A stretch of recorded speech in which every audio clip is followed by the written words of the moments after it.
ഇസ്രായേലിനെതിരെ ഇപ്പോൾ നടക്കുന്ന ആക്രമണത്തിൽ ഇറാനെ പിന്തുണയ്ക്കുമെന്ന് ഹൂത്തികൾ പ്രഖ്യാപിച്ചു. മധ്യേഷ്യയിലെ മാധ്യമ സ്ഥാപനമായ അൽ ജസീറ മുബാഷർ ടിവിയോടാണ് ഹൂത്തി അംഗം ഇക്കാര്യം ആദ്യം വെളിപ്പെടുത്തിയത്. പിന്നീട് ഹൂത്തി പൊളിറ്റിക്കൽ ബ്യൂറോ അംഗമായ മുഹമ്മദ് അൽ ബുഖൈദിയും ആ പിന്തുണ പ്രസ്താവന സ്ഥിരീകരിച്ചുകൊണ്ട് രംഗത്ത് വന്നു. ഇസ്രായേലുമായുള്ള സൈനികാക്രമണം തുടരവേ ഹൂത്തികൾ ഇറാനെ പിന്തുണയ്ക്കുന്നു എന്നായിരുന്നു മുഹമ്മദ് അൽ ബുഖൈദിയുടെ പ്രതികരണം. കഴിഞ്ഞ ദിവസം യമന്റെ തലസ്ഥാനമായ സനയിൽ ഹൂത്തി സൈനിക മേധാവി മുഹമ്മദ് അബ്ദുൽ കരീം അൽ ഗമാരിയുടെ നേതൃത്വത്തിൽ രഹസ്യ യോഗം ചേർന്ന കെട്ടിടത്തിന് നേരെ ഇസ്രായേൽ ബോംബിട്ടിരുന്നു. ഹൂത്തികളുടെ മിസൈൽ പദ്ധതിയുടെ തലവൻ കൂടിയാണ് ഗമാരി. ആക്രമണത്തിൽ ഇയാൾ കൊല്ലപ്പെട്ടോ എന്ന കാര്യം ഇതുവരെ അറിവായിട്ടുമില്ല. നേരത്തെ ഗാസയിലെ ഇസ്രായേൽ അധിനിവേശത്തെ തുടർന്ന് ടെല്ലവീവ് ലക്ഷ്യമിട്ട് ഹൂത്തികൾ ആക്രമണം നടത്തിയത്. ഗാസയ്ക്ക് പിന്തുണ പ്രഖ്യാപിച്ചായിരുന്നു ഹൂത്തികളുടെ ഈ ആക്രമണം. അതിന് പിന്നാലെയാണ് ഇപ്പോൾ ഇറാന് പിന്തുണ പ്രഖ്യാപിച്ച് ഇസ്രായേലിനെതിരെയുള്ള ആക്രമണത്തിൽ പങ്കുചേരുമെന്ന് ഹൂത്തികൾ പരസ്യമായി പ്രഖ്യാപിച്ചിരിക്കുന്നു. ഇറാൻ ഇസ്രായേൽ ആക്രമണം തുറന്നുകൊണ്ടിരിക്കുമ്പോൾ ആദ്യമായാണ് ഒരു സംഘം ടെഹ്റാന് പരസ്യമായി പിന്തുണ അറിയിച്ച് രംഗത്ത് വരുന്നത്. അമേരിക്ക ഇസ്രായേലിന് പൂർണ്ണ പിന്തുണയാണ് നൽകിക്കൊണ്ടിരിക്കുന്നത്. കാനഡ, ഫ്രാൻസ് എന്നീ ലോകരാജ്യങ്ങളും G7 ഉച്ചകോടിക്കായി കാനഡയിൽ ഒത്തുചേർന്ന ലോക നേതാക്കളും ഇസ്രായേലിനെ അനുകൂലിച്ചിരുന്നു. Britain, Canada, France, Germany, Italy, Japan, US എന്നിവിടങ്ങളിൽ നിന്നുള്ള G7 നേതാക്കളും യൂറോപ്യൻ യൂണിയനുമാണ് ഉച്ചകോടിയിൽ പങ്കെടുത്തത്. നേരത്തെ ഇറാനെതിരായ ആക്രമണത്തിൽ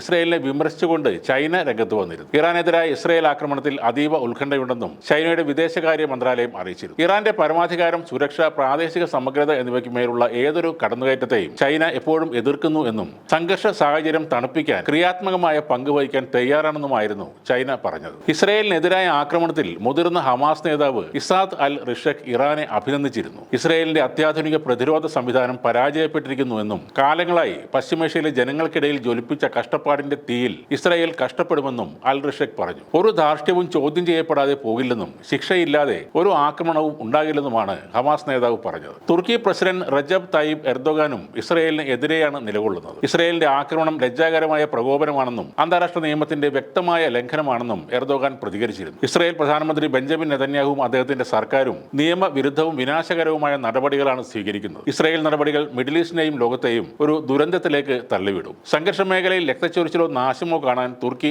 ആഗ്രഹിക്കുന്നില്ലെന്നും എർദോഗാൻ പറഞ്ഞിരുന്നു. പരസ്യമായ പിന്തുണയുമായി ഇപ്പോൾ ഹൂതികൾ വന്നതോടെ യുദ്ധം ഒന്നുകൂടെ ശക്തമാകാനാണ് സാധ്യത. ഇറാനിൽ നിന്നുള്ള ആക്രമണത്തെക്കാൾ ഹൂതികൾ യമനിൽ നിന്നും നടത്തുന്ന ആക്രമണം നേരിടാൻ ഇസ്രായേലിന് കൂടുതൽ കഷ്ടപ്പെടേണ്ടി വരും. കൂടാതെ ലെബനോണിലെ ഹിസ്ബുള്ളയും കൂടി രംഗത്ത് വന്നാൽ കാര്യങ്ങൾ ഇസ്രായേലിനെ സംബന്ധിച്ച് ദുഷ്കരമായി മാറും.